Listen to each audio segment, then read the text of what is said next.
എല്ലാവർക്കും നമസ്കാരം. ഞാൻ ഡോക്ടർ ജാസ്മി ബഷീർ. അപ്പോൾ കർക്കിടകം സീരീസിൽ നമ്മൾ ദശപുഷ്പങ്ങളെയാണ് പരിചയപ്പെടുത്തിക്കൊണ്ടിരിക്കുന്നത്. നമ്മൾ ആറാമതായിട്ട് പരിചയപ്പെടുത്തുന്നത് കയ്യൂന്നിയാണ്.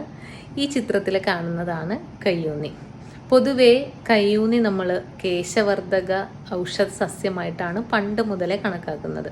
നമുക്ക് കൂടുതലായിട്ട് നമ്മുടെ പറമ്പുകളിലൊക്കെ കയ്യൂന്നി കാണാവുന്നതാണ്. അതുപോലെ തന്നെ കഫരോഗങ്ങളെ ശമിപ്പിക്കുന്നതിനും മുടി കൊഴിച്ചിൽ നന്നായിട്ട് കുറയുന്നതിനും മുടി നന്നായി തഴച്ച് വളരുന്നതിനുമൊക്കെ നമുക്ക് കയ്യൂന്നി ഉപയോഗിക്കാവുന്നതാണ്. അതുപോലെ തന്നെ കരൾ രോഗങ്ങളെ ശമിപ്പിക്കാൻ, കരൾ ശുദ്ധീകരിക്കുന്നതിനും അതുപോലെ തന്നെ ദഹനശക്തി വർദ്ധിപ്പിക്കുന്നതിനും കയ്യൂന്നി ഉപയോഗിച്ചു വരുന്നു. ആയുർവേദ പ്രിപ്പറേഷൻസ് ആയ നീലഭൃങ്ങാതികേരം, നരസിംഹ രസായനം ഇവയിലെല്ലാം തന്നെ കയ്യൂന്നി ഒരു പ്രധാന ഘടകമായിട്ട് ഉപയോഗിക്കുന്നുണ്ട്.